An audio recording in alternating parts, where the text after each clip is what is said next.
Chapter number 11 marketing, one shot video. Marketing का मतलब क्या होता है? लोगों के नीड्स को आइडेंटिफाई करना, उनके लिए वैसा प्रोडक्ट डिजाइन करना जिससे उनके नीड सेटिस्फाई हो। उस प्रोडक्ट का क्या सेट करोगे, फिर प्राइस और क्या डिस्ट्रीब्यूशन नेटवर्क रखोगे, ठीक है, फिजिकल डिस्ट्रीब्यूशन का network, and after that promotion कैसे करना है उसका, और कस्टमर को सेटिस्फाई कैसे करना है मैक्सिमम, जिससे आपको क्वालिटी प्रोवाइड करो, लोगों को लगे किस प्रोडक्ट में दम है। इसी को हम बोलते हैं मार्केटिंग, और प्रॉफिट का भी आप लोगों को ध्यान रखना है। This is marketing. पहला टॉपिक मार्केटिंग के फीचर। सबसे पहले लोगों की नीड्स को आइडेंटिफाई करो। रोटी, कपड़ा, मकान, हेल्थ, एजुकेशन, ठीक है, food, house, cloth, health, education और 5 बेसिक नीड्स।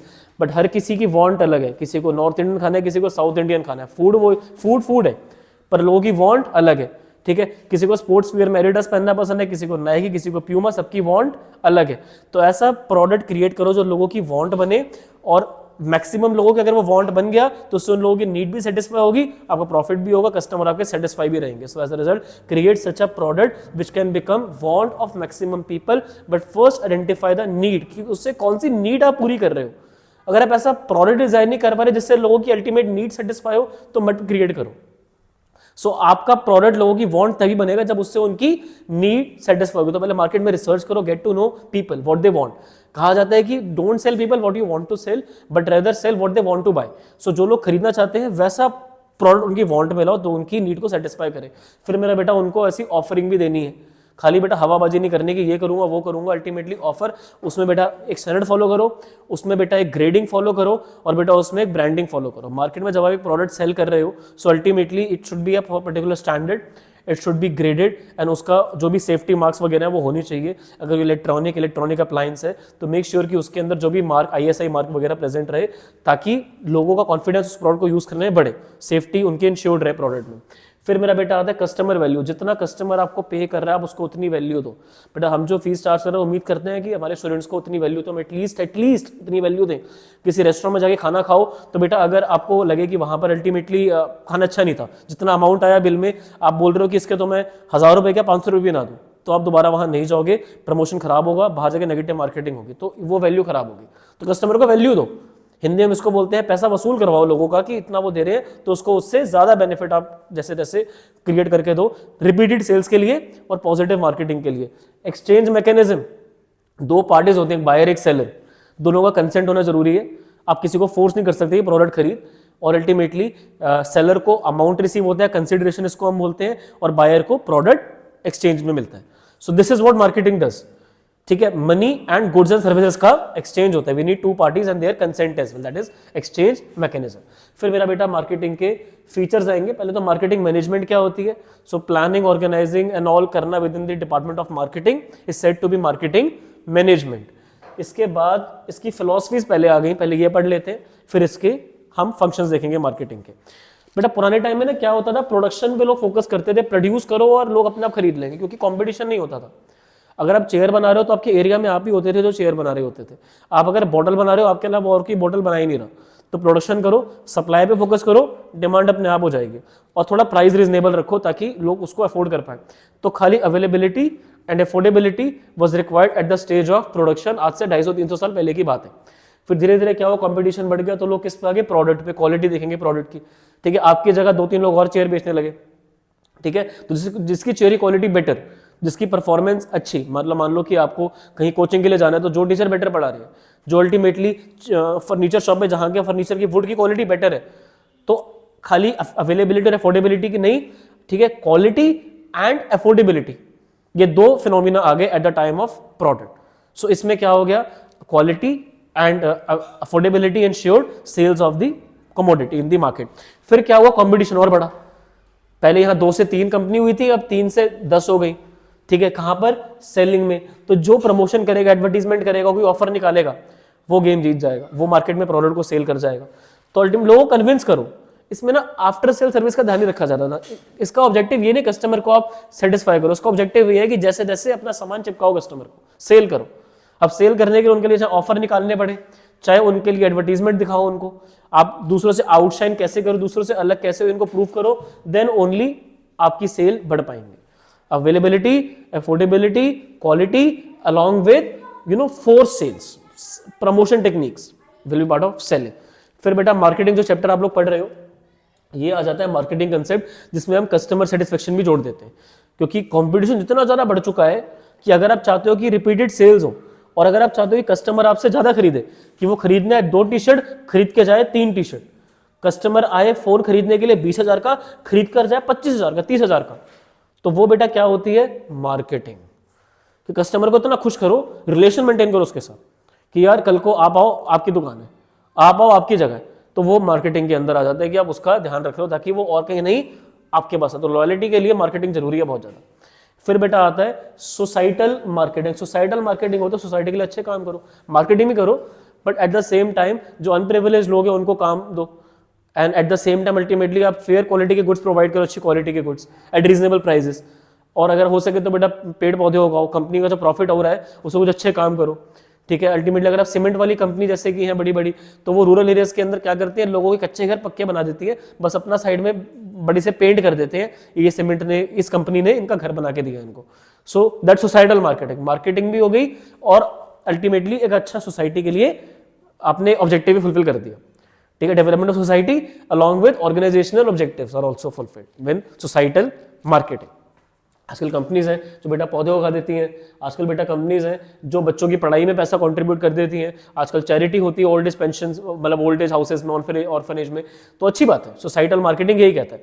इससे क्या होगा कि लोगों की आइज में क्या आएगा कि यार ये कंपनी बढ़िया है, इसका सामान खरीदो, क्योंकि हमारे पैसे से ये खुद को नहीं खिलाएंगे, ये बाकी लोगों को भी खिलाएंगे।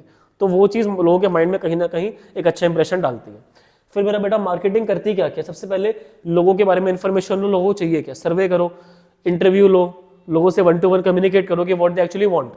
पर पहले एक आपके पास आइडिया होना चाहिए कि अगर हम कुछ ऐसा बेचे तो क्या आप खरीदोगे, तो पहले उनसे नॉलेज ले लो। और अगर आपको लगे कि हाँ ऐसा कुछ सेट बैठ रहा है, तो फिर आप प्लानिंग करनी शुरू करो, प्रोडक्ट डिजाइन करो, अल्टीमेटली आप उस पर वर्क करो, पेपर वर्क एंड सॉल्व शुरू करो, फिर डिजाइन करो प्रोडक्ट कि हाँ भाई ऐसा प्रोडक्ट बनाएंगे, ऐसा फोन बनाएंगे जिसको लोग अपने हाथ में रिस्ट वॉच की तरह पहन पाए। सर वो तो स्मार्ट वॉच होती है, नहीं। अब वो क्या होगा, वो ऐसा मतलब लॉक की तरह खुल जाएगा, जैसे वो फ्लिप वाले फोन होते थे ना, वैसे उसका डिस्प्ले बढ़ जाएगा। कुछ भी मैं आइडिया ऐसे ही लगा रहा हूँ, तो ऐसा डिजाइन करो प्रोडक्ट, फाइन। उसके बाद उसमें क्या रखो, स्टैंडर्ड और ग्रेडिंग, कि इतने कैमरे वाला, मेगापिक्सल वाला, इतने प्रोसेसर वाला, इतने स्क्रीन साइज वाला ये फोन इतना प्राइस का होगा, अलग अलग उसके ग्रेड बना दो और उसका स्टैंडर्ड रखो कि ये साइज, ये साइज, ये साइज, तो ये स्टैंडर्ड हो गया। फिर उसके बाद क्या करेंगे जी, उसकी पैकेजिंग और लेबलिंग कैसे होगी, पैकेजिंग को अट्रैक्टिव बनाओ, ताकि अगर कोई कस्टमर आ रहा है देखने के लिए डिस्प्ले पे, तो उसको लगे कि बॉक्स इसका अट्रैक्टिव है। हालांकि फोन में ये पैकेजिंग में सच बताऊं इतना इंपॉर्टेंट रोल काम नहीं करने वाली, ये बंदा फोन यूज करेगा। पर बेटा ये जो फास्ट मूविंग कंज्यूमर गुड्स है, लाइक चॉकलेट, चिप्स, नमकीन, इनको बाहर दिखने से कलरफुल बनाना पड़ता है, इनका जो पैकेजिंग है, ताकि ऑप्शन बहुत सारे ना कस्टमर के पास, जब तक उसको वो बाहर से अच्छा नहीं लगेगा प्रोडक्ट पैकेजिंग में, वो क्यों उसको परचेज करे, उसको लगेगा अंदर भी बेकार ही होगा। दैट्स वाई पैकेजिंग को सस्ते प्रोडक्ट्स में, जो थोड़े कम प्राइस बजट प्रोडक्ट्स है, उसमें अट्रैक्टिव करना ज़्यादा जरूरी है। लेबलिंग रखो, लेबलिंग मतलब कि ब्रांड का नाम उस पर लिखो, उसकी एक्सपायरी, उसकी manufacturing, toll free number, ingredients, उसके स्पेसिफिकेशंस, उसके instructions, how to use it, तो वो सब लेबलिंग के अंदर मेंशन करो अपने। तो ये सब चीज़ें भी क्या हो रही है, ये सब पेपर वर्क हो रहा है। अभी ये सब पेपर वर्क हो रहा है, अभी प्रोडक्ट मार्केट में गया नहीं है, अभी ये सब हम मार्केटिंग में प्लान आउट कर रहे हैं कि कैसे प्रोडक्ट को मार्केट में उतारा जाए। ब्रांडिंग, क्या नाम रखोगे उसका, क्या आप कंपनी के नाम पर ही उसको निकालोगे। जैसे आईटीसी के बेटा होटल है मौर्य, फिर बेटा उनका फियामा डिविल्स है, फिर क्लासमेट है, क्या बेटा वो सबके आगे आईटी से लगाते हैं, क्या वो बोलते हैं आईटीसी क्लासमेट, क्या वो बोलते हैं आईटीसी फियामा डिविल्स, क्या टाटा ही बोलता है टाटा एयर इंडिया, क्या टाटा बोलता टाटा बिग बास्केट, नहीं। तो वो क्या है, big basket is a separate, मतलब उसको उन्होंने उसको एक ब्रांड क्रिएट कर रखा है। क्या बेटा नेस्ले वाले बोलते हैं नेस्ले मैगी, नहीं ना। तो अल्टीमेटली ब्रांड बनाओ, एक ब्रांड बनाओ। क्या बेटा यूनिलीवर वाले बोलते हैं यूनिलीवर सनसिल्क, यूनिलीवर डव, तो सनसिल्क, तो एक ब्रांड बनाना आसान काम नहीं है, तो आप ब्रांड क्रिएट करो। फिर customer support services, some customers are unsatisfied और they have a suggestion for the company, तो वो कैसे आप तक पहुंचाया जा सकता है, उसका एक मैकेनिज्म बनाओ कि आप किसी इसको आउटसोर्स करोगे या फिर आप इन हाउस। बेटा इतने फोन तो आने वाले हैं नहीं, तो एक कंपनी जो यही काम करती है, कंप्लेंट्स वगैरह लेना, सजेशंस, तो उनको आप आउटसोर्स कर दो कि हमारी अपना टोल फ्री नंबर दे दो, हम अपने पैकेजिंग पे डाल देंगे, कोई भी कस्टमर फोन करेगा तो हमें इन्फॉर्म कर देना, दैट्स इट। तो दैट्स आउटसोर्सिंग। साइलेंट सेल्समैन बेटा जी पैकेजिंग का रोल प्ले करता है। पैकेजिंग मतलब बाहर से दिखने में जब लगेगा कि अट्रैक्टिव लग रहा है, तो वो पैकेजिंग रोल प्ले करती है। Pricing of the product, product का फिर प्राइस सेट करोगे। अब जब सब कुछ हो गया, सर्विस कैसे देनी है आफ्टर सेल, ठीक है, प्रोडक्ट डिजाइन हो गया, लेबलिंग होगी, पैकेजिंग हो गई, ब्रांडिंग हो गई। अब डिसाइड करेंगे कि प्रोडक्ट का प्राइस के टाइम पर क्या क्या चीजें देखेंगे, उसकी कॉस्ट, कितनी आई बनाने में, कितनी आएगी, लगभग कितनी कॉस्ट बैठेगी, वो सेल्स के हिसाब से और रेवेन्यू के हिसाब से पूरा एस्टिमेशन लगाया जाएगा कि कॉस्ट कितनी है। फिर कंपेटिटर कितना चार्ज कर रहे हैं, yes sure. So ultimately product का प्राइस अल्टीमेटली आप क्या चार्ज कर रहे हैं, एंड अपार्ट फ्रॉम दैट उसमें कितनी कॉस्ट लगी, कंपेटिटर कितना प्राइस आपसे आपके साथ चार्ज कर रहे हैं, क्या कोई ऐसा प्रोडक्ट तो आप नहीं बना रहे हो जो गवर्नमेंट के रेगुलेशन में लाइक मेडिसिन या फिर कोई एसेंशियल मेडिसिन है, तो उसका प्राइस फिर गवर्नमेंट से अप्रूवल के बाद ही आप फाइनल कर पाओगे, तो वो प्राइसिंग है। तो वो सब चीज़ों को ध्यान में रखने के बाद प्रोडक्ट का एक पर्टिकुलर प्राइस फिक्स करा जाता है। प्राइस भी सेट हो गया, चलिए अब कैसे उसको प्रमोट करना है, ऐड दिखाएं या फिर हम सेल्स प्रमोट करें, या फिर सेल्स प्रमोट मतलब डिस्काउंट दें, या फिर हम रिबेट दें, buy two get one free कर दें, तो वो सब सेल्स प्रमोशन है। पब्लिसिटी, पब्लिक रिलेशंस कैसे करें, door to door selling, personal selling, तो वो सब प्रमोशन में। चलो ये भी डिसाइड कर लिया प्रमोशन कैसे करना है। उसके बाद कैसे मार्केट तक प्रोडक्ट आपका पहुंचेगा, क्या आप खुद दुकानें खोलोगे या फिर आप एग्जिस्टिंग स्टोर्स में टाई अप करके अपना प्रोडक्ट आगे पास करोगे। तो बेटा वो होता है फिजिकल डिस्ट्रीब्यूशन, कि आप क्या कोई रिटेलर इंक्लूड करोगे, क्या आप होलसेलर्स इंक्लूड करोगे, क्या आप एजेंट्स इंक्लूड करोगे, या आप जीरो लेवल करोगे मतलब खुद ही बेचोगे, वो डिसाइड करो। चलो वो भी डिसाइड हो गया। फिर कैसे आपका सामान दुकानों तक पहुंचाया जाएगा, कि आपके अपने होंगे या फिर आप आउटसोर्स करोगे, ट्रक्स या वैन्स जो भी प्रोडक्ट को ट्रांसपोर्टेशन के लिए रिक्वायर्ड है, तो उस पर प्लानिंग करो। उसकी प्लानिंग के बाद आप कहां पर अपना सामान स्टोर करके रखोगे, आपके अपने वेयरहाउस होंगे या फिर आपको ये भी आगे आउटसोर्स करना है, आपकी इन्वेंट्री पे डिपेंड करेगा। ज्यादा इन्वेंट्री हो तो अपना खुद का वेयरहाउस, अगर लिमिटेड इन्वेंट्री है तो आप शेयर कर सकते हो विद अदर ब्रांड्स वेयरहाउस को, ठीक है। तो वो हो गया आपका मार्केटिंग के फंक्शंस। बेटा marketing is a mix of product, price, place, promotion. तो पहले सबसे पहले हम बात करेंगे इसके प्रोडक्ट के बारे में। प्रोडक्ट मिक्स क्या होता है? पहले बेटा प्रोडक्ट कोई ऐसी चीज जिसकी कोई वैल्यू हो, जिसका कोई प्राइस हो। अब प्राइस अल्टीमेटली जब हम बात करते हैं तो प्रोडक्ट से आपकी नीड सेटिस्फाई होती है। अब आपने अगर एक मोटरसाइकिल खरीद ली तो उसका मेन काम क्या है कि आप एक जगह से दूसरी जगह पे जा पाओगे, वो उसका फंक्शन है। मेन काम क्या है? आपको एक जगह से दूसरी जगह पर लेकर जाना। पर दूसरा साइकोलॉजिकल, आप अगर सोच रहे हो कि यार मुझे शाम को ट्यूशन जाना है, मुझे शाम को ऑफिस जाना है, मुझे शाम को कुछ खाने पीने जाना है, तो I have my own motorcycle, तो मुझे कहीं दिक्कत नहीं आएगी, तो वो साइकोलॉजिकल आपको एक रिलैक्सेशन है।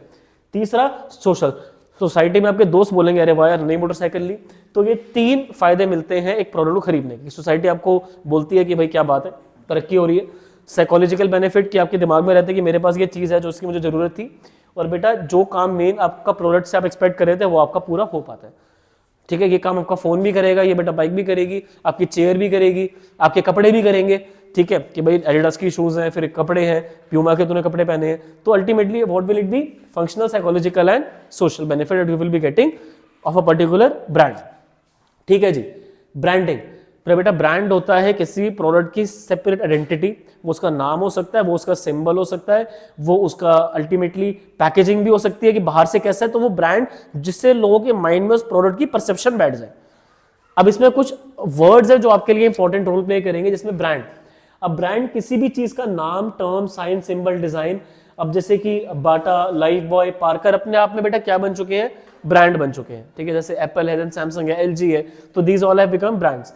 ब्रांड का नाम क्या होता है? अब जैसे वर्बल पार्ट जो ब्रांड का जो आप बोल सकते हो, like Amul, like less is a the part of the brand which can be spoken out, जो आप ओरली बोलो तो उसका ब्रांड नेम हो गया।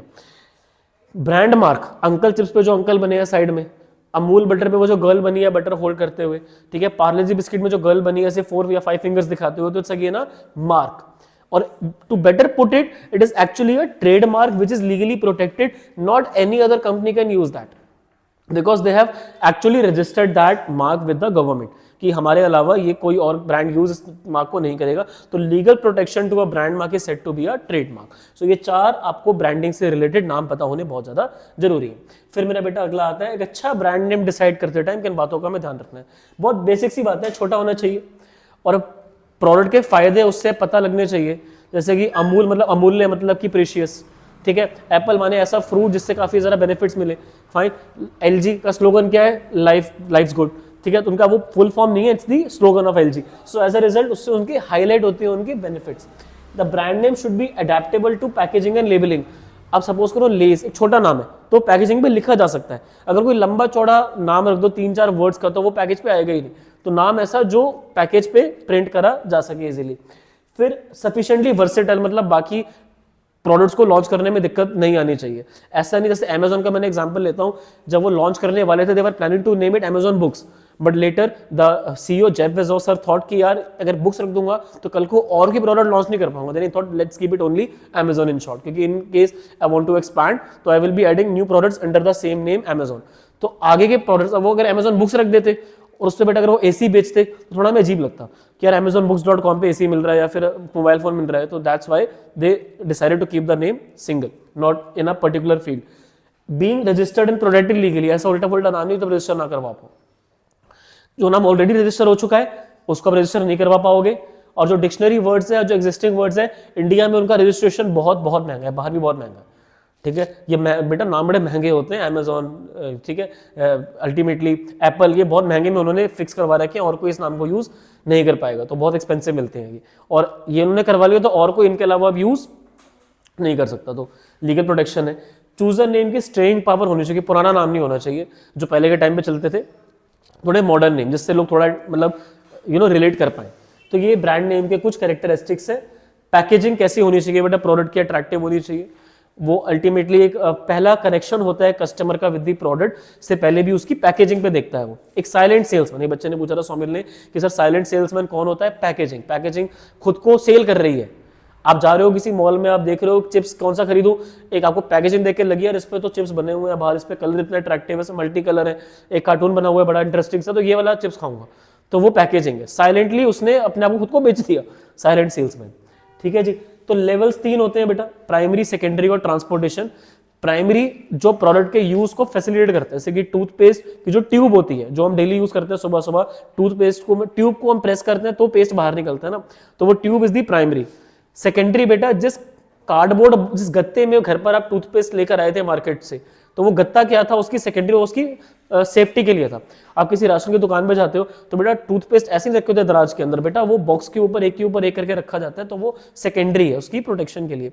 अब ऐसा एक परसेप्शन मत बना लेना कि सर हर प्रोडक्ट में प्राइमरी, सेकेंडरी और ट्रांसपोर्टेशन होती है। नहीं, जैसे पानी की बोतलों में खाली ट्रांसपोर्टेशन और प्राइमरी होती है, अब पानी की बोतल में सेकेंडरी थोड़ी होती है, गत्ते की बोतल में बेटा पानी की बोतल आ रही है, कुछ ब्रांड्स की शायद आती हो, बट जनरली क्या होता है, एक बड़ा सा कॉर्रुगेटेड या कार्टन होता है, बॉक्स गत्ता ब्राउन कलर का, और उसके अंदर बोतल रखी हुई होती है। So that is transportation and primary. तो ट्रांसपोर्टेशन समझ ही गए हो। अब जिस बॉक्स के अंदर वो टूथपेस्ट सप्लाई हुए, ट्रांसपोर्ट हुए फ्रॉम लोकेशन टू लोकेशन भी, दैट्स ट्रांसपोर्टेशन। पैकेजिंग, अब जैसे क्रेट होती है, सुबह सुबह दूध आता है डेयरी शॉप्स पे, तो वो किस में आता है, क्रेट में आता है या ऐसी टेम्पो में लोड हो रखा होता है? बेटा क्रेट में होता है। तो क्रेट क्या है उसकी, ट्रांसपोर्टेशन। और बेटा मेरा दूध की थैली भी क्या है उसमें, बेटा वो प्राइमरी। Is it right? चाहे बॉटल में हो, चाहे वो बेटा वो आपके टेट्रा पैक में हो, चाहे वो अल्टीमेटली प्लास्टिक वाले कंटेनर में हो, कैसे भी हो, तो वो है तो प्राइमरी ही। सेकेंडरी थोड़ी होती है कि बक्सा थोड़ी होता है उसके ऊपर। सो जरूरी नहीं कि हर एक प्रोडक्ट में तीनों लेवल ऑफ पैकेजिंग फॉलो हो, बट जनरली पैकेजिंग की 3 लेयर्स देखी जाती हैं मोस्ट ऑफ दी प्रोडक्ट्स के अंदर, primary, secondary and transportation. Transportation और प्राइमरी तो होंगी, ठीक है, सेकेंडरी प्रोडक्शन के लिए होती है एडिशनल, ठीक है जी। चलिए आगे बात करते हैं इंपॉर्टेंस ऑफ पैकेजिंग। पैकेजिंग बहुत जरूरी है, इससे प्रोडक्ट साफ सुथरा रहता है, ये तो बेटा धूल मिट्टी लग जाएगी, खराब हो जाएगा। अब जैसे वो कंपनीज जो आटा पैकेज में करके दुकानों पे रखती हैं वो ज़्यादा साफ सुथरा है एज कम्पेयर टू जो ओपनली बेच रहे हैं, तो हाइजीन पैकेजिंग वाले प्रोडक्ट्स में ज़्यादा कंसीडर करा जाता है। बाहर बेटा फॉरेन कंट्रीज में तो आप मानोगे कि वो तो बेटा फल सब्जियां भी पैकेजिंग के अंदर ही बेचना प्रेफर करते हैं। सेल्फ सर्विस, पर बेटा प्लास्टिक उसमें बहुत वेस्ट होता है, अगेन वो भी चीज़ सही नहीं है। सेल्फ सर्विस, अब पैकेजिंग देखकर बंदा अट्रैक्टिव होता है कि मुझे ये चॉकलेट लेनी है, मुझे ये चिप्स लेना है, तो वो प्रोडक्ट एक तरीके से खुद को बेच रहा है। आपको पूछना नहीं पड़ेगा, अच्छा ये लिखा है इस टूथपेस्ट का ब्रांड का नेम, यहाँ पर लिखा है इस शेविंग क्रीम का नेम, यहाँ पर इस कंपनी की टी शर्ट है ये, तो वो सेल्फ पैकेजिंग से हम पता लग जाता है कि अच्छा ये नाम लिखा है तो ये प्रोडक्ट है। हम एक आइडिया लगा लेते हैं, अच्छा इस कलर का चिप्स है तो इस कंपनी का है, इस कलर का टूथपेस्ट है तो इस कंपनी का है, तो वो एक आइडिया लग जाता है। इनोवेशन अपॉर्चुनिटी, बेटा काफी कंपनीज ना पैकेजिंग से प्रोडक्ट को इतना अट्रैक्टिव बना देती हैं कि बंदे को लगता है कि यार ये प्रोडक्ट ट्राई जरूर करूं मैं, और उसका प्राइस ऐसा रखते हैं कि वो उसके बजट में भी आ जाए। तो एक इनोवेशन का चांस है आपके लिए, अगर आप पैकेजिंग को अट्रैक्टिव बना देते हो कि दिखने में लगे कस्टमर को यार ये बाहर से बड़ा अच्छा लग रहा है, ये जूस के ब्रांड है, पी के देखते हैं जूस कैसा होगा, बाहर से बहुत बढ़िया लग रहा है दिखने में, that is something a company has to do, ठीक है। और इसलिए वो ट्रांसपेरेंट रखते हैं ताकि अंदर कलर्स वगैरह प्रॉपर्ली विजिबल हो, देखिए भाई कि ऑरेंज जूस ऑरेंज कलर का ही है, तो वो थोड़ा अट्रैक्टिव रखते हैं, और बाहर से उसको थोड़े ग्राफिक्स वगैरह डाल देंगे पैकेजिंग पे। प्रोडक्ट आपके डिफरेंशिएट होते हैं पैकेजिंग से। अगर बेटा सेम कंटेनर सेम कलर में सारी कंपनी बेचने लग जाए तो बेटा बंदा कंफ्यूज हो जाएगा कि कोका कोला कौन सी है और पेप्सी कौन सी है। So ultimately that's why they have to create a differentiation कि भाई कोक रेड कर दी और पेप्सी ब्लू कर दी, तो उससे क्या हो गया, प्रोडक्ट आपका डिफरेंशिएट हो गया, पैकेजिंग दोनों ने अलग कर दी, तो कस्टमर देख के अंदाजा लगा सकता है कि कोक कौन सी है और पेप्सी कौन सी है। फिर मेरा बेटा आ जाता है फंक्शंस ऑफ पैकेजिंग क्या है। आप आइडेंटिफाई कर पा रहे हो कि अच्छा ये पेप्सी है और ये कोक है, एक तो डिफरेंशिएशन हो गया, वरना पैकेजिंग नहीं होती तो आप फिर डिफरेंशिएट नहीं कर पाते, वो उसकी इंपॉर्टेंस थी। पर अब ये बेटा क्या बढ़ रहा है, फंक्शन, तो आप आइडेंटिफाई कर पा रहे हो अच्छा ये रेड वाली ये है, ब्लू वाली ये है। फिर मेरा बेटा प्रोडक्ट प्रोटेक्शन, अगर पैकेजिंग नहीं हो तो बेटा प्रोडक्ट कैसे प्रोटेक्टेड रहेगा। अगर मान लो टूथपेस्ट की ट्यूब के ऊपर वो गत्ता ना लगाओ और टूथपेस्ट ऐसे रखे हैं ड्रॉर के अंदर या फिर एक शेल्फ के अंदर, तो बेटा जैसे ही स्टॉक रिफिल होगा तो जो नीचे वाले टूथपेस्ट है वो तो बेटा बेचा के जाएंगे। So that's why they have to maintain a proper cardboard box for a safety of the toothpaste. And then facilitating the use of product, बेटा बिना ट्यूब के टूथपेस्ट कैसे यूज करोगे, बहुत फनी लग रहा है सुनने में, तो दैट्स व्हाई प्रोडक्ट के, और बेटा बिना बोतल के पानी कैसे पियोगे, तो जब तक पैकेजिंग नहीं है प्रोडक्ट यूज ही नहीं हो सकता, तो पैकेजिंग के साथ प्रोडक्ट यूज करा जाता है। प्रोडक्ट प्रमोशन, आप जब कलर इतने इंटरेस्टिंग है, ग्राफिक्स इतना अच्छा है, तो बंदा बोलता है ट्राई जरूर करके देखता हूँ कि प्रोडक्ट कैसा होगा। So that is product promotion, जो ऑटोमेटिकली पैकेजिंग के थ्रू हो जाता है। फिर आता है बेटा जी अगला टॉपिक लेबलिंग। प्रोडक्ट पे जो एक्सपायरी, मैन्युफैक्चरिंग और जो गवर्नमेंट के रेगुलेशंस वाली बातें लिखी है, दैट इज ऑल लेबलिंग। मतलब जो भी प्रोडक्ट के पैकेज पे लिखा हुआ है ना, प्रिंटेड है रिटर्न में, तो वो सब उस प्रोडक्ट का क्या माना जाएगा, लेबलिंग की, उस पर लेबल डला हुआ, तो बेटा एक्सपायरी, मैन्युफैक्चरिंग और जो भी उसकी मतलब स्पेसिफिकेशंस, इंस्ट्रक्शंस है, they will all be a part of labelling. चलिए आगे, फंक्शंस क्या है, डिस्क्राइब करता है प्रोडक्ट है किस चीज का, क्या इसके इंग्रेडिएंट्स है, क्या इसका नेट वॉल्यूम है, क्या इसके कंटेंट्स है, तो वो सब चीजें आपके लेबलिंग के थ्रू स्पेसिफाई करी जाती है। फिर आप आइडेंटिफाई करते हो, अच्छा ये बड़ा बड़ा लेज लिखा है तो ये लेज है, इस पे बिंगो लिखा है तो ये बिंगो है, इस पे हल्दीराम लिखा है तो ये हल्दीराम है। दैट्स आइडेंटिफिकेशन ऑफ प्रोडक्ट जो आप लेबल पढ़ के आइडेंटिफाई करते हैं, ठीक है। अब वो पैकेजिंग से भी हो जाता है और लेबलिंग से भी, दोनों से होता है, ध्यान रखना, फंक्शन आइडेंटिफिकेशन वाला दोनों में, लेबलिंग में भी और पैकेजिंग। पैकेजिंग थोड़ा सा कलर और ग्राफिक और इमेज से रिलेटेड है, लेबलिंग नाम से रिलेटेड है। फिर मेरा बेटा grading of products, grading ultimately देखो, एक चिप्स का पैकेट 10 का भी है, 20 का भी है, 30 का भी है, 50 का भी है, सो वो क्या है, उसके अलग अलग ग्रेड्स हैं, दैट इज इंपॉर्टेंट। तो वो लेबलिंग पे लिखा होता है ना भाई कि इसमें कितना नेट वॉल्यूम है, नेट क्वांटिटी किस पैकेट में कितनी है, वो हर प्रोडक्ट के लेबल के पीछे लिखा होता है। अब पीछे लेबल को देख सकते हो। Helps in promotion of the product, अब काफी बार ना, जैसे मैं नाम नहीं लेना चाहूंगा, एक चिप्स का ब्रांड है, कोने में लिखते हैं made with rice, made with मेज, इसमें कौन है, ठीक है, शायद समझ में आ रहा होगा, ठीक है। उनका ऑरेंज कलर का उनका पैकेज है और लोग उसको शाम को चाय के साथ लेना प्रेफर करते हैं, तो वो कोने में लिखते हैं स्टार बना के, इसके अंदर चावल भी है, इसके अंदर गेहूं भी है, इसके अंदर कॉर्न भी है, तो उससे क्या हो रहा है, ऑटोमेटिकली प्रमोट हो रहा है, और उसके अंदर उसकी क्वांटिटी कितनी होगी, 2% से भी कम होगी, ठीक है। फ्रूट जूस वाले लिखते हैं मेड 100% जूस, और पीछे इंग्रेडिएंट्स जूस लेस देन 1%, ठीक है, बाकी वाटर 99%, और उसके अंदर ठीक है शुगर की कितनी ज़्यादा, उसमें mg कितनी ज़्यादा क्वांटिटी होगी, तो देख के बंदा एक बार 10 बार सोचे कि लूँ या ना लूँ। तो वो लेबलिंग ने अपना काम तो कर दिया, लिख दिया भाई कि ये सब चीज़ें हैं। अब कितने परसेंटेज में वो आगे नहीं लिखा होता, वो पीछे छोटा सा लिखा होता है, तो वो पढ़ के लिया जाए सारा प्रोडक्ट्स, ठीक है। बिस्किट्स में made with oats, made with whole wheat, ठीक है, पर पीछे देख लो ना होल व्हीट है कितना और मैदा है कितना, और ये देख लो उसमें शुगर है कितनी, शुगर फ्री, उसकी जगह कोई और दूसरा केमिकल डाल देते हैं, ठीक है, जो शुगर से मिलता जुलता होता है और उससे ज़्यादा हार्मफुल होते हैं। फिर मेरा बेटा तो लेबलिंग में वो दिक्कत एक आ जाती है, प्रमोशन भी हो रहा है बट वो थोड़ा गलत भी हो सकता है, तो अलर्ट रहो, सावधान रहो, सतर्क रहो। फिर providing information provide by law, अब ये चीज़ें लॉ ने कंपलसरी कर रखी है, expiry, manufacturing, toll free number, ये सब कुछ चीज़ें प्रोडक्ट में लिखी हुई होनी जरूरी है, नहीं लिखी होगी समान नहीं। और हम तो इंडिया में रहते हैं, हमें भगवान का ये वरदान है, सरकार ने कंपलसरी कर रखा है कि MRP लिखो, बाहर नहीं लिखा होता कंट्रीज में, कितने में भी बेचो, लोकल शॉप्स पे अलग है, बाकी जगह अलग, तो वो लोगों को इन्फॉर्मेशन लेनी पड़ती है कि प्रोडक्ट है कितने का, लोग पागल बन जाते हैं, यहाँ पर नहीं बन सकते, पर मजबूरी में बनना पड़ता है, ठीक है। किसी आप फेयर में गए, किसी मेला वगैरह में, वहाँ बोतल वो 20 वाली 30 की बेच रहे होते हैं, कर लो क्या करोगे, वो बोलते हैं किराया दे के आओ, मेरा किराया कैसे निकलेगा, तो बड़ी दिक्कतें हैं। बट फिर भी नॉर्मली MRP से ऊपर बेचना is illegal, and if you can just record a video और even audio note, it will work as a proof, तो आप डिस्ट्रिक्ट फोरम में कंप्लेंट करके अपना रिलीफ ले सकते हैं। अगले चैप्टर में वो सब भी आएगा। फिर मेरा बेटा प्राइस मिक्स, अब चैप्टर आपका छोटा है, प्रोडक्ट बड़ा था, अब छोटी मोटी चीजें हैं। भाई प्राइस सेट करते टाइम किन बातों का ध्यान रखोगे, प्राइस प्रोडक्ट का वो अमाउंट जो आपको देना पड़ेगा in order to take a particular product, किन बातों का ध्यान रखेंगे। सबसे पहले प्रोडक्ट की क्या आई है, कॉस्ट। कॉस्ट 3 होंगी, variable, semi variable and fixed. Variable बिजली, लेबर की वेजेस, पानी का बिल, स्टेशनरी के खर्चे, वो सब वेरिएबल, जितना यूज उतना पेमेंट। फिर सेमी वेरिएबल कमीशन, एक्स्ट्रा बेचोगे तो उसका कमीशन, जितना बेचोगे उतना कमीशन, तो वो सेमी वेरिएबल या सेमी फिक्स्ड बोलो। फिर फिक्स्ड, जैसे कि जगह का रेंट हो गया, एम्प्लॉयज की सैलरी हो गई, इंश्योरेंस का प्रीमियम होगा। तो तीनों कॉस्ट को कंसीडर करने के बाद जाके आपका एक मिनिमम प्राइस सेट होता है, जिसको हम ब्रेक इवन भी बोल सकते हैं, जो आपके सर्वाइवल के लिए जरूरी है। बट ये आपके एक लोएस्ट प्राइस की लिमिट है कि आप कम से कम इतना प्राइस को सेट करोगे, वरना बिजनेस आप कैसे चलाओगे, है ना भाई। फिर दूसरी चीज जो हमें देखनी है वो यूटिलिटी एंड डिमांड। हमारा प्रोडक्ट लोगों को कितनी वैल्यू दे रहा है, कितनी यूटिलिटी दे रहा है। कस्टमर अगर बोल रहा है कि भाई इस कंपनी की आइसक्रीम इतनी अच्छी है कि हम 10 की जगह 30 रुपए आइसक्रीम के लिए देने के लिए रेडी है, तो वो आपके लिए मैक्सिमम प्राइस है जो आप आइसक्रीम का चार्ज कर सकते हैं, क्योंकि उससे उनको जो यूटिलिटी मिल रही है वो बहुत ज्यादा मिल रही है। 11वीं क्लास में आप लोगों ने इकोनॉमिक्स में पढ़ी थी यूटिलिटी। तो कस्टमर को पहले यूनिट से जितनी यूटिलिटी मिल रही है, that is actually the price that a customer is ready to pay for a particular product. अगर 10 रुपए की आइसक्रीम खा के कस्टमर बोलता है कि मैं तो इसके 30 रुपए दूं, तो बेटा उसकी कितनी यूटिलिटी है, 30 यूटिल्स। तो 30 rupees can be the price that you can charge for one ice cream. मतलब वो और नहीं खरीदेगा, वो बोलेगा कि अब जब मेरे को वैल्यू उतनी मिल रही है प्राइस के, तो मैं और that is secondary. But what is primary is that कि जितना कस्टमर को आप सेटिस्फाई कर सकते हो किसी प्रोडक्ट से, तो आप मैक्सिमम उसका उतना प्राइस चार्ज कर सकते हो। ये लोएस्ट, कम से कम इतना तो चार्ज करोगे ना, जितना खुद का खर्चा बैठ रहा है, उससे भी कम चार्ज करोगे तो बिजनेस ही बंद कर दो, क्या फायदा। तो कम से कम इतना, मैक्सिमम इतना। और बीच में क्या चीज नोटिस करेंगे हम कि मार्केट में कितना है कॉम्पिटिशन, ये कॉम्पिटिटर ने कितना प्राइस चार्ज करा है, वो कितने की आइसक्रीम बेच रहा है। जो आइसक्रीम हम 10 की बेच रहे हैं, अगर वो 15 की बेच रहा है तो हम फायदे में हैं। जो आइसक्रीम हम 10 की बेच रहे हैं, अगर वो फॉर सम रीजन 5 की बेच रहा है, वैसे आते नहीं आज के टाइम पे, तो हम लोग नुकसान में।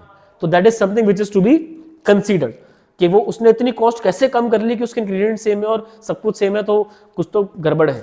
तो that we have to highlight कि we don't use preservatives, we don't use these artificial colours and all. तो वो सब चीजें अगर आप लेबलिंग पे लिख दो तो आपको बेनिफिट शायद मिले, पर कितने लिख लोगे छोटे से पैकेज पे आइसक्रीम के। गवर्नमेंट एंड लीगल रेगुलेशन, दवाइयों के लिए, किताबों के लिए या अल्कोहल के लिए आपको सरकार से लेनी पड़ती है पहले परमिशन, किस रेट पर आप बेच सकते हो, और जो प्राइस उन्होंने लाइसेंस पे लिख दिया उससे ऊपर प्राइस आप चार्ज नहीं कर सकते। तो लाइसेंस लेते टाइम ध्यान रखो, ठीक है। कोई अगर मेडिसिन एसेंशियल है और उसकी कॉस्ट कम है तो आप प्राइस उससे थोड़ा ही ज्यादा चार्ज कर सकते हो। आप उसका प्राइस 100 गुना 200 गुना नहीं बना सकते कि 20 रुपए वाली दवाई 2000 की बेचनी है, 200 की बेचनी है, नॉट दैट। प्राइसिंग ऑब्जेक्टिव क्या है आपके, अगर आपको मार्केट में लीडरशिप चाहिए, शेयर चाहिए कि मेरा शेयर ज्यादा हो, तो प्राइस कम रखो ताकि लोग आपका प्रोडक्ट खरीद पाए, ज्यादातर लोग खरीद पाए। अगर आपको मार्केट में खाली सर्वाइव करना है तो आप कॉस्ट के आसपास प्राइस रखो, प्राइस कम रखो, इन शॉर्ट तो चल जाओगे। पर अगर क्वालिटी पे काम करना है तो प्राइस ज्यादा रखो, तो आपकी खुद की कॉस्ट भी ऑब्वियसली वहां ज्यादा ही आ रही होगी। With quality comes price, obviously ज्यादा क्वालिटी पे जाओगे तो प्राइस आपको भी ज्यादा पड़ेगा, तो आप कस्टमर से भी प्राइस फिर डेफिनेटली आप ज्यादा चार्ज कीजिए। दैट इज आपका प्राइसिंग का ऑब्जेक्टिव क्या है। फिर बेटा इसमें मार्केटिंग भी होगा, यस, मार्केटिंग मेथड्स यूज। अब अगर आप ब्रांड एम्बेसडर एक्सपेंसिव अपॉइंट करें, अगर आप अल्टीमेटली एडवर्टीजमेंट बहुत बड़ा कैंपेन चलाएं, तो मार्केटिंग आपकी महंगी होगी, तो आपको प्राइस फिर उस केस में ज्यादा सेट करना पड़ेगा, वरना आप कॉस्ट अपनी कैसे रिकवर कर पाएंगे। तो ये कुछ चीजें जिनका आपको ध्यान रखना है अपने प्रोडक्ट का प्राइस सेट करते टाइम, कि आपने एडवर्टाइजिंग कैसे करी, आपने सेल्स प्रमोशन कैसे करा, आपने ब्रांड एम्बेसडर आपने किसको रखा, then ultimately you will be determining the overall price of a product. तो ये factors affecting price of a particular commodity है। बेटा जी फिर फिजिकली आपका प्रोडक्ट मार्केट में डिस्ट्रीब्यूट कैसे होगा, also called as place mix और फिजिकल डिस्ट्रीब्यूशन। तो इसमें ना चैनल्स है कि कैसे आप डिस्ट्रीब्यूट करवा सकते हैं। तो मैं चैनल से भी करवाऊंगा। पहले एक चीज और, कंपोनेंट्स क्या है इसके। पहले ऑर्डर आप प्रोसेस करेंगे कि जो भी आपके मतलब अल्टीमेटली आपके आगे के डिस्ट्रीब्यूटर्स हैं या फिर आपके अल्टीमेटली रिटेलर्स या होलसेलर्स हैं, उनकी कितनी रिक्वायरमेंट है, उनको अपनी दुकान पर कितना स्टॉक चाहिए। You will process that accordingly, you will be seeing how you will be transporting your product to their stores, and then you will be checking कि आपका सामान कितना वेयर हाउस में अवेलेबल है, और अकॉर्डिंगली आपको इन्वेंटरी अपनी कंट्रोल करके चलनी है। So that's all you have to do in the distribution network. आपको ट्रांसपोर्टेशन का ध्यान रखना है, वेयर हाउसिंग, और कैसे आप ऑर्डर को कलेक्ट करेंगे अपने डिस्ट्रीब्यूटर से, अपने एजेंट से, अपने होलसेलर से, एंड कितनी इन्वेंटरी की आपको टाइम टू टाइम रिक्वायरमेंट रहती है, रॉ मटेरियल भी और फिनिश गुड्स भी। Accordingly you will be maintaining your distribution network. अगर आपके पास रॉ मटेरियल नहीं है, then how you can maintain the final good stock. और अगर फाइनल गुड्स की शॉर्टेज है, तो अल्टीमेटली आपके पास इतना रॉ मटेरियल होना चाहिए कि विद इन शॉर्ट टाइम आप फिनिश गुड्स कन्वर्ट कर पाओ। And what else then that, इसमें बेटा दो नेटवर्क होते हैं, एक डायरेक्ट और एक इनडायरेक्ट।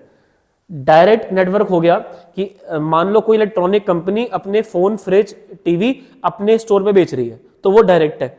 इनडायरेक्ट क्या हो गया, वो किसी और स्टोर का यूज कर रहे हैं, जैसे कि इंडिया में क्रोमा है, फिर इसके अलावा बेटा आपका विजय सेल्स हो गया, ठीक है, और भी ऐसे बहुत सारे स्टोर, में किसी को प्रमोट नहीं कर रहा हूं, जस्ट टेकिंग एग्जांपल्स। तो ये क्या है, इनडायरेक्ट है कि वो इलेक्ट्रॉनिक कंपनी खुद के स्टोर ओपन करने के बजाय किसी और स्टोर के थ्रू अपने प्रोडक्ट को सेल करे। इसमें रेंट का पैसा बच गया, बिजली का पैसा बच गया, कि वो सारा रिस्क किसने ले रखा है, उस इलेक्ट्रॉनिक स्टोर के ओनर ने ले रखा है। तो ये इनडायरेक्ट का बेनिफिट मिलता है, got it. So indirect channel में अब अगर सिर्फ रिटेलर इन्वॉल्व है, जो इस वाले एग्जांपल में था, तो 1 लेवल। अगर रिटेलर के पहले होलसेलर भी आ जाएगा तो उसको हम क्या बोलेंगे, 2 लेवल। अगर होलसेलर के पहले एजेंट आ जाएगा तो हम उसको बोलेंगे 3 लेवल। तो इनडायरेक्ट में 3 लोग इन्वॉल्व हो सकते हैं, एजेंट, होलसेलर, रिटेलर। और 2 लेवल में खाली होलसेलर, रिटेलर, और 1 लेवल में खाली रिटेलर इन्वॉल्व होगा। ये बेटा 2025 में ना दोबारा से ऐड बैक करा गया, इसलिए नोट्स में नहीं है, तो आप जो भी बुक यूज कर रहे हैं वहां पर भी देख लेना, पीडीएफ में मैं ये ऐड करके डाल दूंगा, डायरेक्ट एंड इनडायरेक्ट। डायरेक्ट में company, customer, that's it, no intermediary at all. Indirect में 1 level, 2 level, 3 level, retailer, wholesaler, retailer, agent, wholesaler and retailer. Are we clear with the levels of distribution network और types of distribution network, not levels but the types of distribution networks. बेटा जी last topic chapter का, promote कैसे करें अपने product को, लोगों को परसुएड कैसे करें कि लोग हमारा प्रोडक्ट लें रेदर देन दी कॉम्पिटिटर्स प्रोडक्ट। तो एक चीज जो हम इसमें कर सकते हैं वो है एडवर्टाइजिंग, फिर है बेटा बेटा पर्सनल सेलिंग, फिर है सेल्स प्रमोशन, फिर है पब्लिक रिलेशन, और एक और है पब्लिसिटी। ठीक है, उन्होंने बॉक्स में तो 4 लिखे हुए हैं, और कुछ लोग बोलते हैं sir publicity public relation kind of same. बेटा बिल्कुल भी सेम नहीं है, दोनों ही बिल्कुल अलग है। तो एक्चुअली या तो ये अपडेट नहीं हो रखा बुक्स के अंदर, या फिर इस पे इतना ज्यादा डिस्कशन नहीं करा गया, but there are not actually 4 but 5, और 5 के बारे में एक्सप्लेनेशन है in NCERT and in other books also. But जब वो बोलते हैं उसको तो वो advertising, personal selling, public relation, और इसको पर्सनल सेलिंग करके बोल देते हैं, बट वो उसके अंदर 5 वाला नहीं इग्नोर करते हैं, पब्लिसिटी, बट हम उस पर हाईलाइट डालेंगे। तो एडवर्टाइजिंग तो पता ही है भाई, पैसे देना पड़ेगा, कोई ना कोई इसमें स्पॉन्सर चाहिए जो ऐड का खर्चा उठाने के लिए तैयार हो। कॉलेज में कोई फेस्ट है तो उन्होंने किसी एमएनसी ने बाहर अपना बैनर लगा दिया या फिर लिख दिया पावर्ड बाय दिस, तो वो क्या हो गया, एडवर्टाइजमेंट हो गया उनका। ठीक है, तो वो पेड है और उसमें कोई स्पॉन्सरशिप चाहिए होती है, पर वो इम्पर्सनल है। जिन्होंने वहां पर बैनर लगाया वो खुद आके वहां बच्चों से बात नहीं कर रहे कि आप हमारा फेस वॉश खरीदो, आप हमारे जूते खरीदो, आप हमारा फर्नीचर लो, हमारे टी शर्ट्स लो। वो उन्होंने बस एक बैनर लगा रखा है। टीवी पे ऐड देखते हो तो थोड़ी कोई सेलिब्रिटी आपको बोल रहा है कि हाँ भाई लेना है नहीं लेना। ठीक है, ऐसा होता है 100 मिल के आप देख रहे हो किसी कंपनी का एडवर्टाइजमेंट, 100 मिल हमारा शैम्पू यूज करना, ऐसा नहीं होगा। तो वो एक इम्पर्सनल फॉर्म है कि अल्टीमेटली उसमें आपको डायरेक्टली सेलिब्रिटी कम्युनिकेट नहीं करेंगे, इट्स एन इम्पर्सनल वे। पर कंपनी वालों ने पैसे दिए हैं तो वो स्पॉन्सरशिप उनको मिल चुकी है और पेड है, पैसा दिया है तो स्पॉन्सर कंपनी खुद हो सकती है। फिर मेरा बेटा क्या फायदे हैं इसके, इतने लोग टीवी देखते हैं, इतने लोग कॉलेज में आएंगे, या फिर एडवर्टीजमेंट तो कहीं भी हो सकती है ना, जरूरी टीवी पे ही हो, डिजिटली होती है, इलेक्ट्रॉनिकली होती है। क्या फर्क है डिजिटल इलेक्ट्रॉनिकली? डिजिटली मतलब कि इंस्टाग्राम पे, व्हाट्सएप पे, फेसबुक डिजिटल हो गया, इलेक्ट्रॉनिक टीवी पे हो गया, फिर रेडियो के थ्रू हो गया, या आपने बड़े बड़े बैनर लगा दिए, होर्डिंग लगा दिए तो बहुत लोग देखेंगे। एनहांसिंग कस्टमर सेटिस्फेक्शन, जनरली जब हम ऐड देख लेते हैं तो हमें लगता है कि यार क्वालिटी बढ़िया होगी प्रोडक्ट की, क्वालिटी बढ़िया होगी प्रोडक्ट की, तो हम उस प्रोडक्ट खरीदने में सेफ फील करते हैं। फिर एक्सप्रेसिवनेस, बेटा ऐड में क्या होता है, एक पहले के टाइम पे कच्चा मैंगो बाई टॉफी जो आती थी ना, कच्चा आम डाला उन्होंने फोटोकॉपी मशीन में और टॉफी बाहर निकल रही है, तो ये चीज बेटा रियलिटी में नहीं हो सकती, रियलिटी में नहीं हो सकती, बट वो चीज ऐड के थ्रू एडवर्ट मतलब दिखा एक्सप्रेस करी जा सकती है। ठीक है, किसी फोन के ऐड आ रहे हैं, ठीक है, मतलब एक कलर यहाँ से एक कलर वहां से, फिर फोन ऐसे फ्लोट कर रहा है, तो वो एक्सप्रेसिवनेस आप सामने नहीं कर सकते ना, कि फोन कोई कस्टमर लेने आया, आपने फोन ऐसे उछाला, आपने फोन ऐसे उछाला, आपने ऐसे पेंट मारा, ठीक है, वो चीज़ बेटा अच्छी नहीं लगेगी, कस्टमर बुरा मान सकता है, तो वो चीज़ें ऐड में चल जाएंगी, रियलिटी में बेटा नहीं होगा ना। इकोनॉमिकल होता है, सस्ता पड़ता है ना, इतने लोग देखेंगे, फिर कुछ लोग खरीदेंगे, 10% 20% लोग भी प्रोडक्ट खरीद लेंगे ऐड के बाद, तो ऐड का खर्चा निकल जाएगा। आप अगर 1 करोड़ रुपए ऐड में लगा रहे हो और आपकी उम्मीद है कि 10 लाख लोग प्रोडक्ट आपका खरीदेंगे, तो हर एक प्रोडक्ट पे आप एडवर्टीजमेंट के कुछ कॉस्ट उसमें ऐड कर दो, और आपके वो जो 1 करोड़ रुपीस लगे हैं वो आपके रिकवर हो जाएंगे। देखो 10 लाख लोगों ने ऐड देखा, अगर आप उन 10 लाख लोगों से अगर आप 10-10 रुपए भी ले लो तो आपके उसमें ऐड के पैसे रिकवर हो जाएंगे। Is it right? बाकी जो कॉस्ट होगी वो अलग, ये तो मैंने खाली ऐड वाली कॉस्ट ऐड करी, और लोग ले लेंगे तो उसमें आपकी और ज़्यादा कॉस्ट कवर अप करी जा सकती है। फिर जी आता है आपका नुकसान क्या क्या है।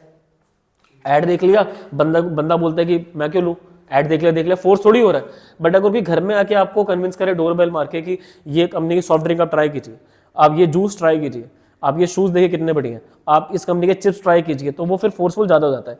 ऐड में क्या, आपने चिप्स के ऐड देखे, आपने शैम्पू का ऐड देखा, तो उन्होंने आपको फोर्स नहीं करा कि आपको खरीदना ही खरीदना है, ठीक है। ऐसा नहीं बोलेंगे कि भाई ये चिप्स खरीदो, खरीदने पड़ेंगे, ऐसा नहीं होता ना, तो अजीब ही लगेगा थोड़ा। लैक ऑफ फीडबैक, आपने बोला कि ऐड कुछ अजीब ही चल रहा है, ठीक है। मैंने एक बिस्किट का ऐड देखा था, उसमें ना बॉडी बिल्डर आते हैं, बहुत सारे कॉम्पिटिशन में ऐसे करते हैं, फिर लास्ट में क्या होता है, बिस्किट आ जाते हैं।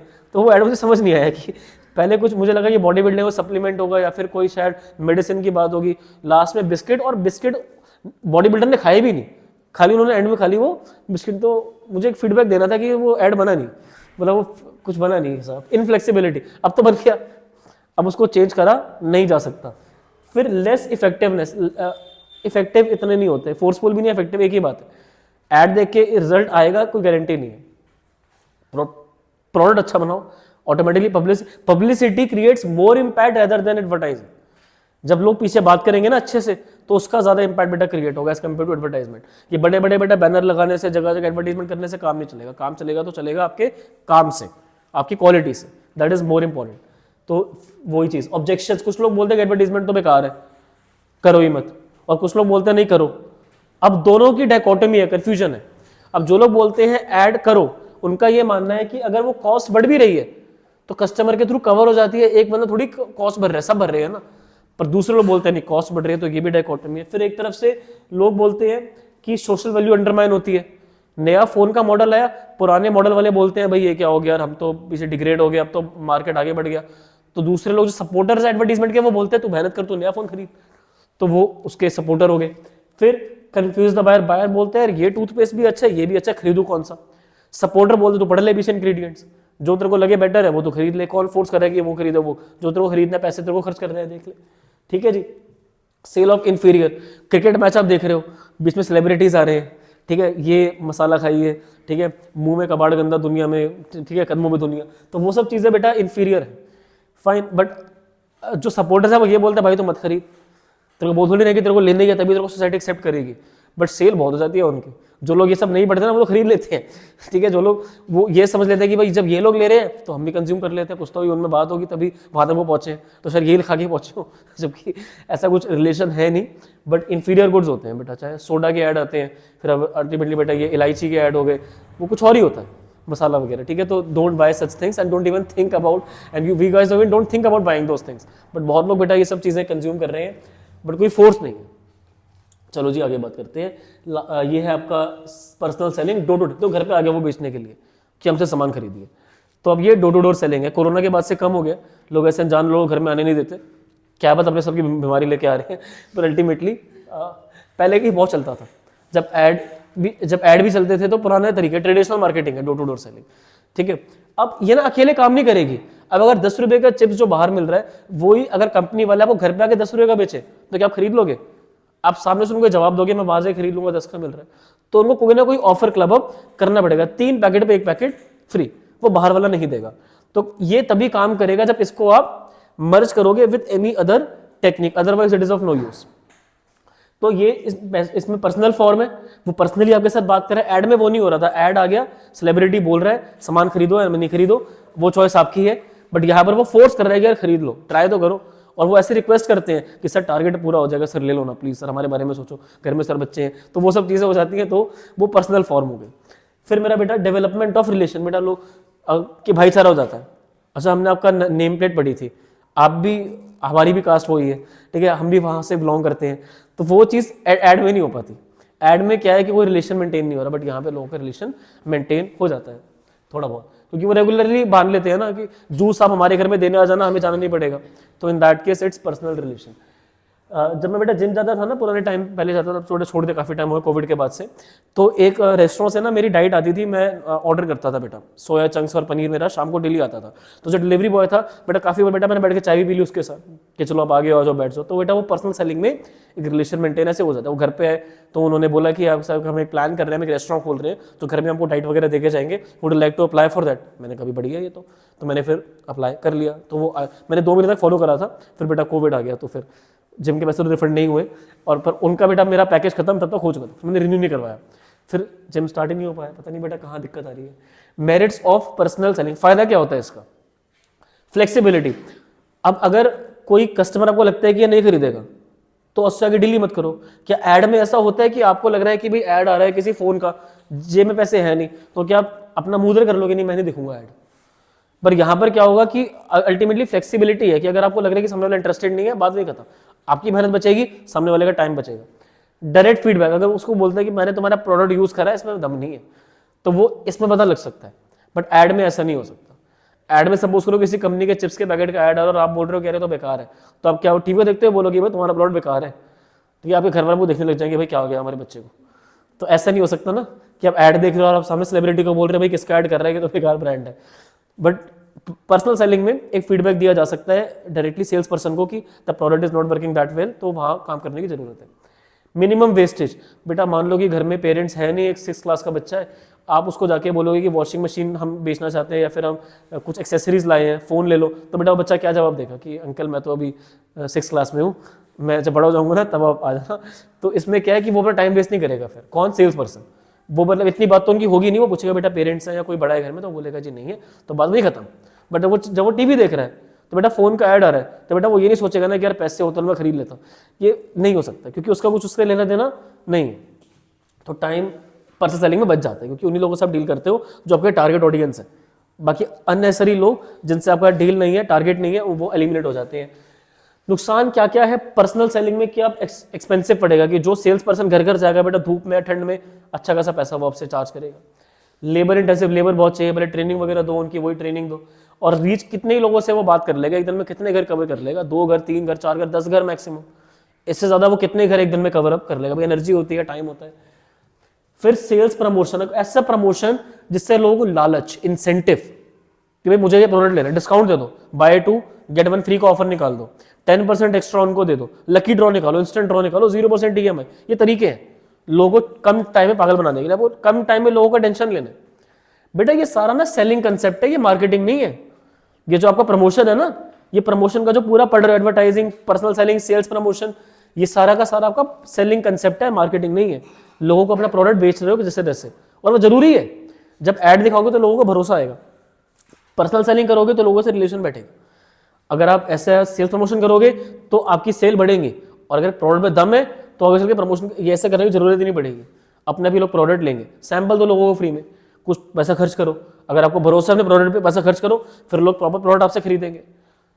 सो बेटा इसमें अटेंशन अच्छी मिल जाती है, और नए प्रोडक्ट के लिए बहुत जरूरी है कुछ ना कुछ ऑफर निकालना ताकि सेल्स बढ़े एकदम से। एक टर्म से बेटा सेल्स को बढ़ाने के लिए आपको ये करना ही पड़ता है कि कुछ ना कुछ उनको लालच देना पड़ेगा, शॉर्ट टर्म इंसेंटिव जिसको हम बोलते हैं। और सिनर्जी इन टोटल प्रमोशन, कोई हमारे घर में आ रहा है और अगर वो ऑफर लेकर आया है कि बाय 2 गेट 1 फ्री, तो बेटा वो एक्चुअली है क्या पर्सनल सेलिंग, पर एट द सेम टाइम उसने क्या उसके क्लब अप कर दिया सेल्स प्रमोशन।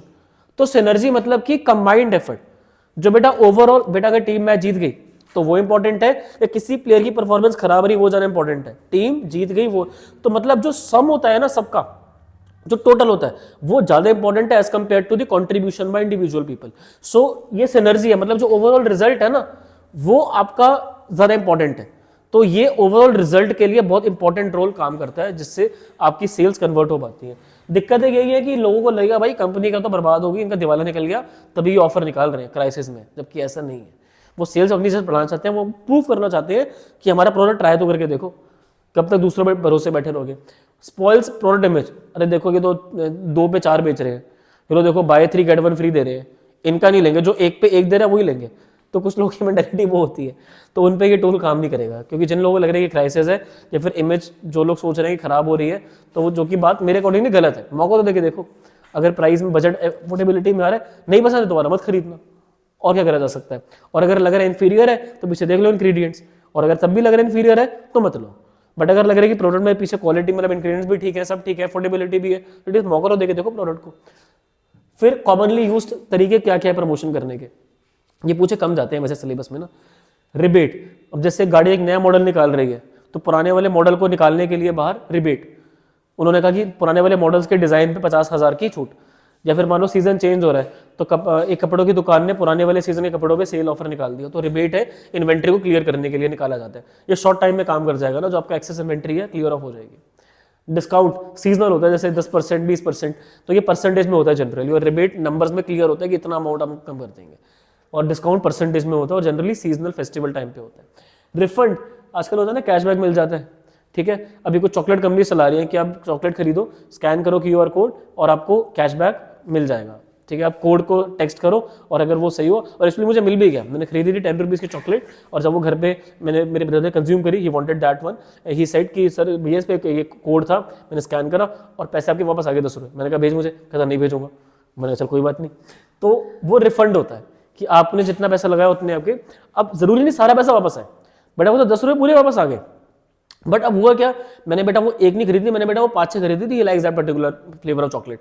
तो as a matter of fact अब आगे क्या लगेगा मुझे और उसको कि हम अगर और खरीदेंगे तो शायद हमें कैशबैक दोबारा मिल जाए। तो बेटा ये फालतू की स्ट्रेटेजी है। तो जिन लोगों को लगता है कि काम कर रही है तो वो सेल को बढ़ा देते हैं, और जिन लोगों को लगता है कि यार 5 या 6 पर एक बार निकल रहा है तो कोई फायदा उसका नहीं है, जो कि होता वही है।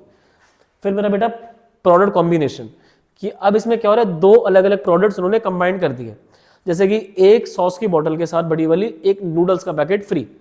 तो these are actually what 2 different products and they have combined them together. तो ये अलग अलग प्रोडक्ट्स है। फिर क्वांटिटी गिफ्ट में क्या होता है, एक बड़ी सॉस की बोतल के साथ छोटी सॉस की बोतल या पाउच फ्री। तो वो क्वांटिटी है, मतलब कि वो प्रोडक्ट सेम है। जैसे एक बड़े चावल के पैकेट के साथ छोटा चावल का पैकेट फ्री, एक बड़े चावल के पैकेट के साथ एक छोटा आटा free, product combination.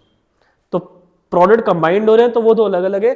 Quantity gift में जो प्रोडक्ट होता है बेटा वो एक्जैक्टली बिल्कुल सेम होता है क्वांटिटी में ना। फिर आ जाता है इंस्टेंट ड्रॉस, कि आप ये स्क्रैच कीजिए, आप इसमें से सिक्का निकालिए, आप या फिर आप अल्टीमेटली ये मार्बल्स हैं, कलर ऐसा होता है, एक हांडी ली, उसके अंदर उन्होंने कलर वाला पानी डाला, उसमें मार्बल डाल दिए, और एक मार्बल डिफरेंट कलर का, बाकी सारे मार्बल सेम कलर के। तो जो डिफरेंट कलर का मार्बल है उस पर प्राइस, और बाकी सेम कलर वाले मार्बल पे कोई प्राइस नहीं। ऐसा मेरे साथ हुआ था, ठीक है। तो मतलब ऐसा इंस्टेंट ड्रॉस होते हैं। और मेरे को बेटा मेरा कैशबैक मिल गया, उसमें 20 रुपये जो मैंने गेम के लिए लगाए थे वही मुझे वापस मिल गए। और मैंने कहा तुम गेम बड़ा बेकार है तुम्हारा। तो मैंने कहा तुम बाकी वालों को क्या दे रहे हो, मेरे कुछ नहीं। मैंने कहा ये तो फिर तुम्हारा गेम बेकार है यार। लकी ड्रॉ में क्या होता है कि कुछ टाइम वेट करना पड़ेगा आपको ना, जब तक बाकी ड्रॉ नहीं निकल जाता, तो you will have to wait. और अगर कुछ निकल गया तो बढ़िया है। एक मेरी स्टूडेंट थी, मैं ऑनलाइन क्लास ले रहा था 2020 में, शी सेड कि सर हमारी हॉलैंड की ट्रिप निकली थी लकी ड्रॉ में। मैंने कहा ऐसा क्या निकला था? कहते सर हमने ना डिज्नी फ्रेंचाइजी का कुछ खरीदा था किसी स्टोर से, और अल्टीमेटली उन्होंने कहा था कि ये कोड हमें टेक्स्ट कर देना, और मैंने कर दिया था, और हमें ट्रिप ऑफर हुई थी। मैंने कितने लोगों को? करीब 4 लोगों को, और वो टेक्स्ट पे लिख रही थी, and I was just communicating orally with her कि आप लोग गए थे। She said yes.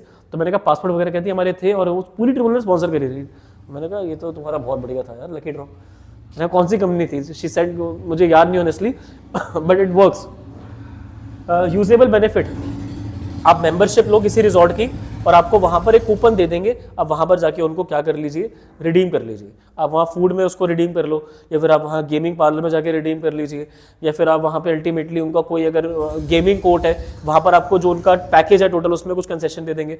तो वो यूजेबल बेनिफिट्स हो जाते हैं कि एक अमाउंट आपको पहले देना पड़ेगा और बाद में आपको बेनिफिट। अब जिससे पता है क्या होता है, शॉपिंग करो मॉल में जाके, 3000 रुपये की 500 का वाउचर दे दिया उन्होंने कि अगली बार भी करो शॉपिंग 3000 की तो 500 रुपये फिर ऑफ होंगे।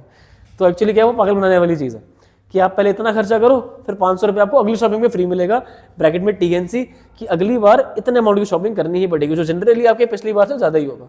तो वो यूजेबल बेनिफिट है। फुल फाइनेंस, गाड़ी चाहिए, बाइक चाहिए, फ़ोन चाहिए, लैपटॉप चाहिए, जितना अमाउंट है उतने की EMI बन जाएगी 12 महीने की। कम टाइम का होता है, ज़्यादा टाइम का EMI चाहिए तो उसमें इंटरेस्ट देना पड़ेगा।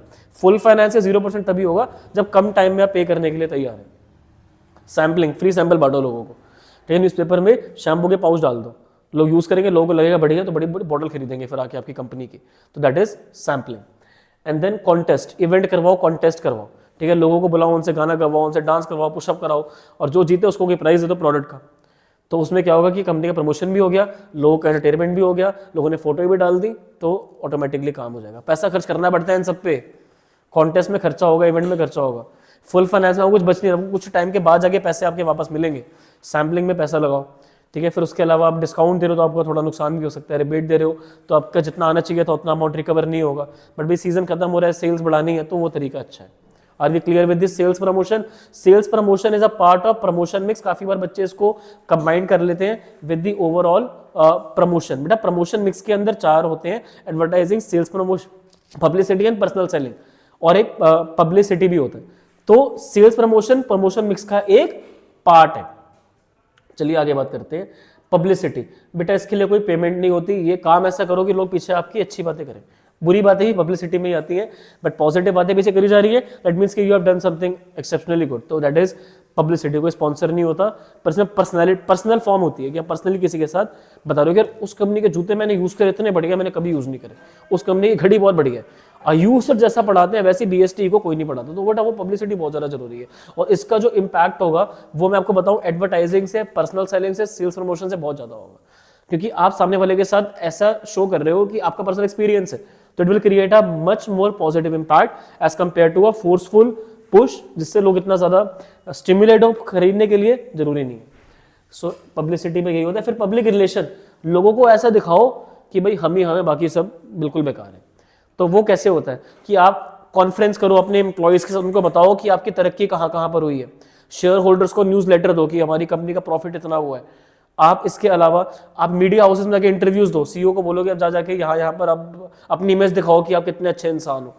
तो पब्लिक के साथ रिलेशन अच्छे करो। पब्लिक कौन होती है? आपके shareholders, government, your customers, your distributors, your suppliers, everyone belongs to the public of the company. So उन सबके साथ आपको रिलेशन कैसे रखने हैं? अच्छे रखने, खराब रखने, अच्छे रखने। तो वही बात है। तो पब्लिक में इमेज को इंप्रूव करना, ठीक है, या फिर करेक्ट करना, refer to as public relations. फिर जी आ जाता है रोल क्या है पब्लिक रिलेशन ऑफिसर का या मैनेजर का, जो कंपनी में PR होती है। तो बेटा PR वाले रिलेशन मेंटेन करते हैं प्रेस के साथ, मीडिया के साथ, ताकि वो कंपनी के बारे में कुछ उल्टा फुल्टा लिखने से पहले जरा बात कन्वे कर दे कि भाई ऐसी ऐसी खबर आ रही है, क्या ये सच है। तो पहले बातचीत होनी जरूरी है before into the news gets into the public, they verify from the company's manager itself.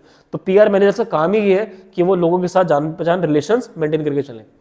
फिर प्रोडक्ट पब्लिसिटी कैसे करनी है, इमेज कैसे अच्छी दिखानी है प्रोडक्ट की, इंस्टाग्राम पे, व्हाट्सएप पे या फिर इलेक्ट्रॉनिकली, ठीक है, तो वो प्लान आउट किए बनाते हैं कि कैसे करना है। कॉर्पोरेट कम्युनिकेशन, अपने एम्प्लॉयज़ के साथ, अपने स्टाफ के साथ regularly time to time communicate करते रहते हैं कंपनी की क्या प्रोग्रेस है, ताकि वो लोग खुद अपनी फैमिली मेंबर्स को बताएं कि यार कंपनी ने ये अचीव करा, मेरी कंपनी ने, दोस्तों को बताएं कि हमारी कंपनी ये स्टैंड करे। मेरा एक दोस्त काम करता है मोबाइल कंपनी में और वो हमेशा कंपनी की तारीफ करता रहता है, खुद वो उस कंपनी का फ़ोन यूज़ नहीं करता, मतलब दिखाने के लिए वहाँ लेके जाता है, बट वो इतनी तारीफ करता है उस कंपनी की कि और मैं पूछता हूँ कि भाई, मैं मतलब डायरेक्टली नहीं कि मतलब यहाँ तुम्हारे इतने मतलब तुम्हारे चल रहे सेमिनार चल रहे हैं, इतने एनुअल फंक्शन, इतने स्पोर्ट्स डे, वो ऑटोमेटिकली सब उसका वर्बली निकल जाता है, तो पब्लिसिटी वो हो ही जाती है। तो ये सब वो करते हैं। लॉबिंग मतलब होता है पीछे जान पहचान लगा के रखना, पुलिस वालों के साथ, मिनिस्टर्स के साथ, पॉलिटिशियंस के साथ, वो काम होता है PR मैनेजर का।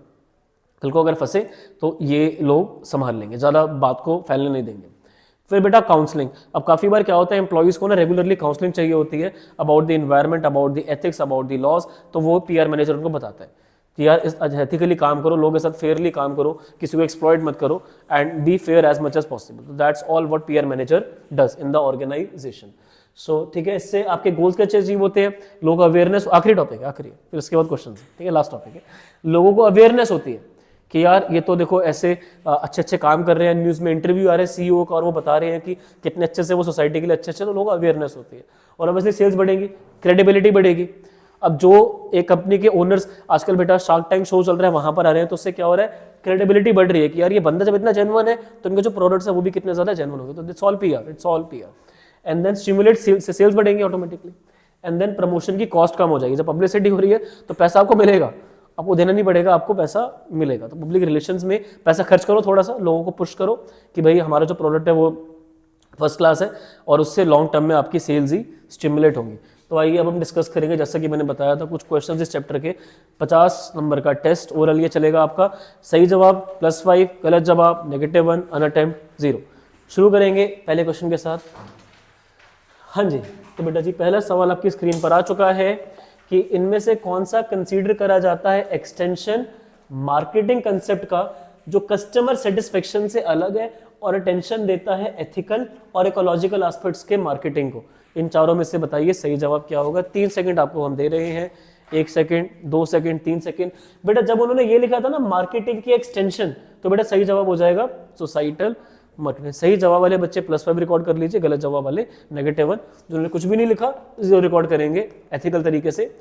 बेटा एक कंपनी है जो मार्केटिंग करती है गाड़ियों की। अच्छा जी, आगे 40% इनका मार्केट शेयर है, ठीक है, कंट्री में, और ये एम कर रहे हैं कि इनको मार्केट शेयर 70% तक लेके जाने अगले 5 सालों में। इसको अचीव करने के लिए मैनेजर जो कंपनी के उन्होंने स्पेसिफाई करा है कि किस तरीके से हम वहां तक जा सकते हैं, अलग अलग एस्पेक्ट्स को कवर अप करते हुए। आइडेंटिफाई कीजिए कौन सा फंक्शन यहाँ पे मार्केटिंग का डिस्कस करा जा रहा है। Customer support service, gathering and analysing market information, product designing या फिर मार्केट प्लानिंग। 3 सेकंड, सिंपल है, very simple. 1 second, 2 second, 3 second, बेटा जवाब है सही। They are actually planning how it can be done. तो they are planning it out, layout बना रहे हैं कैसे 30% से 70% पे जाया जाए। तो लीडरशिप को बढ़ा रहे हैं। प्राइस उन्हें रखना पड़ेगा कम। अगर ये टॉपिक उससे रिलेट करता है फैक्टर्स अफेक्टिंग प्राइस, तो प्राइसिंग ऑब्जेक्टिव्स में आता है लीडरशिप इन मार्केट शेयर, तो उस केस में प्राइस कम रखा जाता है। पर क्वेश्चन डिफरेंट था। मार्केट प्लानिंग सही जवाब वाले बच्चे +5 रिकॉर्ड कीजिए। अगला बेटा, स्टाइल एंड फिट एक फुटवेयर कंपनी है जिन्होंने डिसाइड करा है कि 50% ऑफ देंगे अपने प्रोडक्ट्स पे, क्योंकि उनकी डिमांड नहीं हो रही है प्रोडक्ट की। प्रोडक्ट उनका एफिशिएंट है, ठीक है, और उन्होंने इंट्रोड्यूस करे और प्रोडक्ट्स मार्केट में। आइडेंटिफाई कीजिए प्राइसिंग ऑब्जेक्टिव जो कंपनी चाह रही है रिजॉर्ट करना डिस्काउंटिंग करने के बाद। क्या वो शेयर चाह रहे हैं, क्या वो सर्वाइव करना चाह रहे हैं, क्या वो क्वालिटी चाह रहे हैं, या पब्लिक का इंटरेस्ट वो प्रोटेक्ट करना चाह रहे हैं। 3 सेकंड में सही जवाब दीजिए। 1, 2 और 3। बेटा वो बेसिकली बस क्या चाह रहे हैं बेचारे, ये मार्केट में जैसे जैसे हम सर्वाइव कर लें, क्योंकि डिमांड हो नहीं रही है डिस्काउंट देने, ताकि मार्केट में टिक पाए। या कोई ग्रोथ की बात नहीं है, कोई लीडरशिप की यहाँ पर बात नहीं है, ना क्वालिटी ना किसी चीज़ के बारे में उन्होंने यहाँ पर बात करी है। अच्छा जी, आगे आइए। हर्षिता वर्मा ने सेटअप करी है एक फैक्ट्री, क्या बनाने के लिए, हर्बल हैंड सैनिटाइजर बनाएंगी, मेरठ में बनाएंगी जी।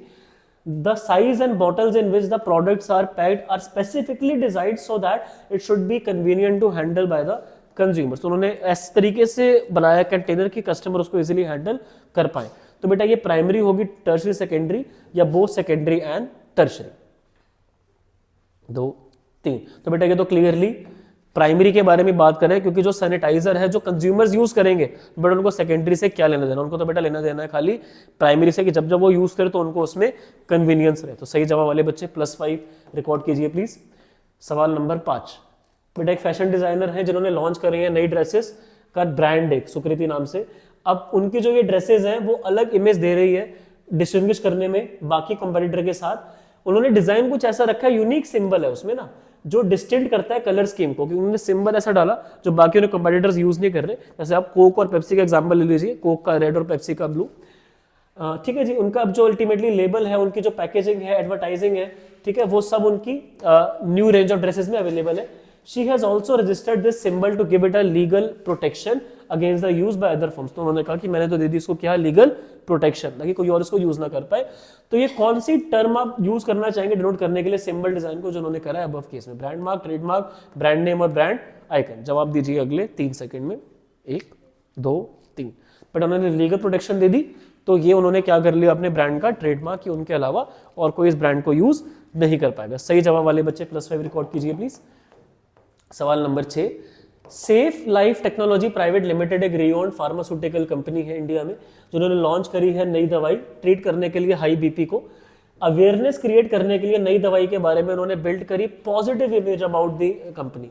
उन्होंने ऑर्गेनाइज करे सेमिनार, जिसमें डॉक्टर्स भी आए अलग अलग हॉस्पिटल्स के, उन्होंने डीलर्स भी थे, उन्होंने देखा सेमिनार और रिप्रेजेंट करी उन्होंने कंपनी, डिस्कस करा उन्होंने कि केमिकल कॉम्पोजिशन क्या है दवाई की और क्या इसके यूजेस हैं। तो आइडेंटिफाई कीजिए कौन सा टूल प्रमोशन का कंपनी ने यूज करा है। 2022 में सवाल ये पूछा जाने वाला है।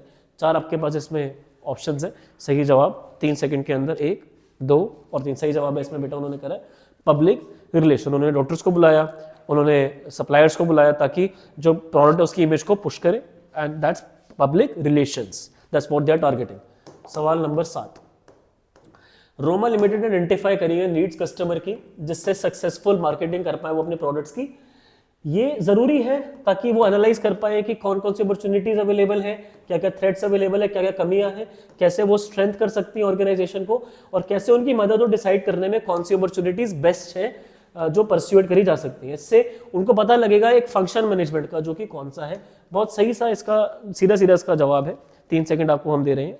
1, 2, 3। बेटा उन्होंने ये सब करा, तो उन्होंने क्या करा है, मार्केट में इंफॉर्मेशन को गैदर करा, एनालाइज करा, so that they can come to a conclusion कि क्या कस्टमर की रिक्वायरमेंट अकॉर्डिंगली प्रोडक्ट बना के बेचेंगे। तो gathering and analysing market information. सवाल नंबर 8। कौन सा मार्केटिंग का ऐसा फंक्शन है जो इंश्योर करता है कि बायर्स को जो मिले वो प्री डिटरमाइंड स्टैंडर्ड्स का मिले, क्वालिटी का मिले और रिड्यूस हो उनकी नीड इंस्पेक्शन के लिए. It also ensures that goods belong to a particular quality and helps in realising higher prices of higher quality.